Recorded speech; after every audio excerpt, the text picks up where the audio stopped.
അയോധ്യയിലെ രാമക്ഷേത്ര പ്രതിഷ്ഠാ ചടങ്ങിന് മണിക്കൂറുകൾ മാത്രം അവശേഷിക്കെ ക്ഷേത്രനഗരിയിലേക്ക് തീർത്ഥാടക പ്രവാഹം. അയോധ്യയിലും സമീപ പ്രദേശങ്ങളിലും അതീവ ജാഗ്രത. റിപ്പബ്ലിക് ദിനാഘോഷവും രാമക്ഷേത്ര പ്രതിഷ്ഠാ ചടങ്ങും കണക്കിലെടുത്ത് ഡൽഹിയിൽ കനത്ത സുരക്ഷയാണ് ഒരുക്കിയിട്ടുള്ളത്. അയോധ്യയിലെ രാമക്ഷേത്രത്തിന് നേർക്ക് ഭീകരവാദ ഭീഷണി അടക്കമുള്ള പശ്ചാത്തലത്തിൽ കനത്ത സുരക്ഷയാണ് ക്ഷേത്രനഗരിയിലും സമീപ പ്രദേശങ്ങളിലും ഒരുക്കിയിട്ടുള്ളത്. ഉത്തർപ്രദേശ് അതിർത്തിയിൽ നിരീക്ഷണവും വാഹന പരിശോധനയും ശക്തമാക്കി.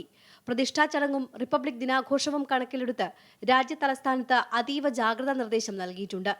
മെട്രോ സ്റ്റേഷനുകളിലും ആരാധനാലയങ്ങളിലും മാർക്കറ്റുകളിലും മറ്റ് തിരക്കേറിയ സ്ഥലങ്ങളിലും സുരക്ഷാ പരിശോധന കർശനമാക്കിയിട്ടുണ്ട്. പ്രതിഷ്ഠാ ചടങ്ങിന് മുന്നോടിയായുള്ള പ്രത്യേക പൂജകൾ രാമക്ഷേത്രത്തിൽ തുടരുകയാണ്.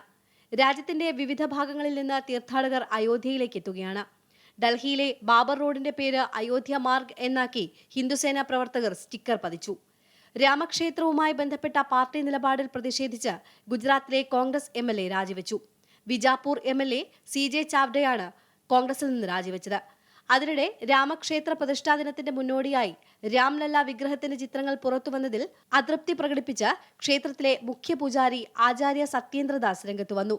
പ്രതിഷ്ഠാ ദിനത്തിൽ പൂജകൾക്ക് ശേഷമേ കണ്ണുകളുടെ കെട്ടഴിക്കാൻ പാടുള്ളൂ. എന്നാൽ കണ്ണുകളുടെ കെട്ടഴിച്ചുള്ള വിഗ്രഹത്തിന്റെ ദൃശ്യങ്ങൾ പുറത്തുവിട്ടത് ആരാണെന്നത് അന്വേഷിക്കണമെന്ന് അദ്ദേഹം ആവശ്യപ്പെട്ടു.